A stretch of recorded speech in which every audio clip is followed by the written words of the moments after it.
Late 1814. Washington, D.C.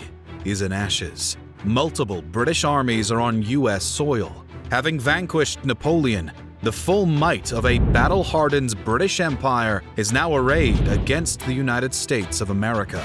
The final act of the War of 1812 was shaping up to be a devastating end for the United States.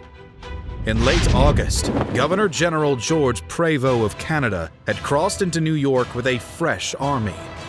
The British had hoped that the sympathetic Federalists of New England might flock to join them, just as America had hoped the Canadians would turn on the British back in 1812. The British were mistaken too, and didn't receive the sudden surge of local support they had hoped for. But even if they had, it wouldn't have mattered. The Royal Navy ruled the seas, but its dominion over Lake Champlain, which was necessary to maintain supply lines for Prevost's army, was not so strong. On September 11, 1814, a British naval contingent attacks the 14 American vessels defending Plattsburg on Lake Champlain, expecting an easy victory. The Americans had anchored themselves near the shore and forced the British to come at them on their own terms. The waiting American guns tore the British fleet to pieces, killing hundreds of sailors, including the fleet's captain, George Downey, and forcing the British ships to surrender. The Battle of Plattsburg destroyed the supply lines Prevost needed for his invasion, and he was forced to retreat back to Canada.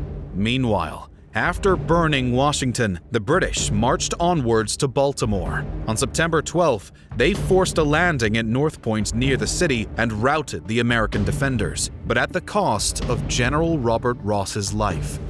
The loss of one of their key commanders did not slow them down though, as British troops advanced upon Baltimore itself, where the Americans had holed up inside Fort McHenry. Early in the morning of September 13th, the Royal Navy opened fire on Fort McHenry. Over the next 24 hours, they hurled 1,500 shells at it, battering its defenders with enough firepower to level a city. It was almost a miracle that the walls held and the defenders only suffered light casualties. As the smoke cleared and the guns fell silent on September 14th, the American flag still waved defiantly above the fort. The sight of that star-spangled banner inspired one eyewitness named Francis Scott Key to write a poem named after that flag, which became the U.S. national anthem. Britain's failure to break Fort McHenry halted their offense in its tracks. On September 15th, they were forced to retreat, ending their campaign in Virginia. In the space of 4 days, America had turned back both of Britain's assaults in the Northeast. America's victory at the Battle of Baltimore was a relief, but America was still in a dire state. Morale was low. U.S. troops had a desertion rate of 12%, and the Secretary of War, John Armstrong, had to resign 2 weeks later because confidence in his leadership had totally collapsed. On top of that, in the words of Treasury Secretary George Campbell, the nation's finances had suffered every kind of embarrassment. He too resigned on October 1814, unable to scrape together the $50 million needed to cover the country's expenses. As a result, the U.S. defaulted on its debts for the first and only time in its history that November.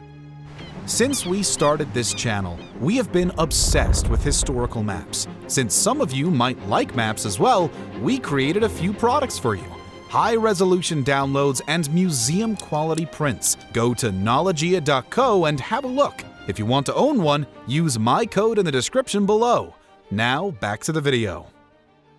For the Republicans, it was a nightmare so awful that they voted to raise taxes. For the Federalists, it was practically free ammunition. The Republicans have ruined the country by driving us into a war we cannot win was an easy pitch to make. Their despair over the state of the war was so intense that in December, representatives of the Federalists in New England met at Hartford for a landmark conference where they harshly condemned the conduct of the war and Madison's administration. They argued that the failures spoke to deeper structural problems in the US government and proposed a sweeping set of amendments that would be the most radical shakeup in the US government since the Constitution had been ratified. They called for the elimination of the 3/5 clause, which gave more representation to slave states who had voted for the war, wanted to ban the admission of new states, eliminate government embargo power, require a supermajority for war declarations, and limit presidents to a single term. The declaration was signed and sent to Washington in January 1815. However, unknown to the Federalists, events had been transpiring that would radically change things by the time that declaration arrived. While the war had been raging, Madison had always been searching for a peaceful solution. In March 1813, Russia had offered to mediate negotiations between America and Britain. The U.S. ambassador to Russia, future President John Quincy Adams, was happy to accept such a proposal, but Britain declined. They didn't need Russia getting involved. They did, however, agree to negotiate in Belgium. Madison ordered Adams to meet with the British at Ghent in August 1814 and sent over several other delegates, including Henry Clay of Kentucky and Jonathan Russell of Rhode Island, to support him. The negotiations spanned 4 long months, but the American delegation was probably one of the best diplomatic teams ever assembled. Intelligent, persuasive, and impossible to intimidate, they were a league apart from the British negotiating team, none of whom were particularly noteworthy or accomplished, since every good diplomat was too busy dealing with the fallout of the Napoleonic Wars to bother with the American sideshow. Britain's initial demands were harsh. A permanent Indian reservation in the Northwest, American demilitarization in the Great Lakes, handing Maine to the British, and giving them trade privileges in the Mississippi. The British were surprised when the Americans turned them down. The British then tried to delay until word of a clear British victory could cow the Americans into submission, but that failed too.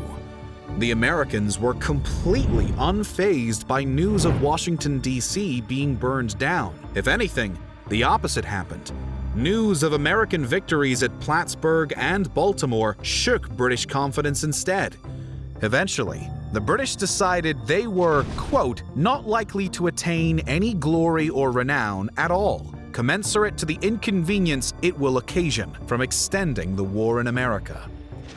On Christmas Eve 1814, the two teams signed the Treaty of Ghent, agreeing to make peace and restore all territory to what it had been before the war began. There wasn't even an acknowledgement of the trade disputes or impressment that had triggered the war. Both sides just wanted it over with.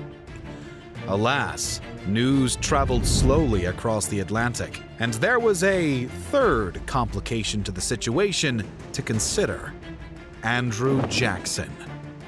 In April 1814, fresh British troops had arrived on the Gulf Coast, ready to attack the U.S. on another front. General Edward Pakenham landed expecting to meet with his Red Stick Indian allies, only to learn about their crushing defeat at Horseshoe Bend weeks earlier. There weren't enough Indians left to support their planned attacks, so the British and Indians decided to harass American positions instead while waiting for reinforcements. Thanks to the war in Europe, Spain and Britain were cautious allies, so Spain allowed Britain to operate out of Pensacola in Spanish Florida.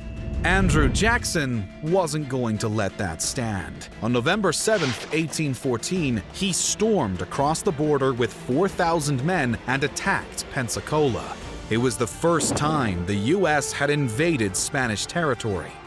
The Spanish surrendered the city after a short fight, since they weren't keen on the British being in the city either, while the British and Indians were forced to withdraw but suffered minimal casualties. Jackson's attack on Pensacola re-energized that theater of the war in its 11th hour. After withdrawing from Spanish Florida, Jackson took his men back to New Orleans, where he knew the British would strike next.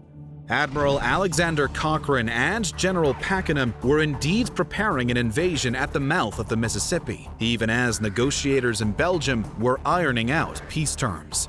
On January 8, 1815, as those peace terms were sailing across the Atlantic, Pakenham's forces landed on the shoreline just outside New Orleans. Jackson had spent the last 2 months fortifying the city for an assault, and when the 8,000 British troops appeared outside the walls, they found out how well he'd prepared for them. Casualties were high and very lopsided. 300 British soldiers, including General Pakenham, were killed. 1,200 were injured and 500 were captured. Before the sun had even set, the British had retreated. The Americans lost just 12 men. The Battle of New Orleans was the most decisive victory of the entire war, and Andrew Jackson became the greatest American military hero of his day. News of the victory arrived in Washington some days later and quickly spread across the U.S. to much celebration. The timing couldn't have been better. The New Orleans news dropped days before the New England Federalists published their Hartford Declaration condemning the war and making demands to reform the government. The Federalist statement couldn't have had a more hostile audience. The Declaration was seen as spiteful, out of touch, and even traitorous, and damaged the Federalist Party's reputation so badly that it never recovered. The party of Washington and Hamilton would limp on for a few more years before vanishing into history. It also preceded the news of the Treaty of Ghent, which reached Washington on February 13, 1815. Many Americans falsely believed that America had compelled the British to peace after New Orleans and were totally unaware of the negotiations that had actually led to the treaty. No one was eager to correct the misunderstanding, least of all President Madison or the Republicans, who declared it a tremendous victory for the United States. While it raged, the War of 1812 was probably the most unpopular American war until Vietnam. But despite a generally poor military performance, a ruined economy, and a burned capital, the United States was able to spin the War of 1812 into a victory in its final weeks. Jackson's success at New Orleans washed away the failures and allowed Madison to emerge from the war singing a song of victory and patriotism. The War of 1812 produced no lasting territorial changes. It did not alter the American government or change how wars were fought. It claimed around 2,000 American lives in combat, plus several thousand to disease and other causes. It also left its mark in small ways. The legend of Old Ironsides, the reputation of Andrew Jackson, the collapse of the Federalist Party, and the creation of the Star-Spangled Banner, to name a few.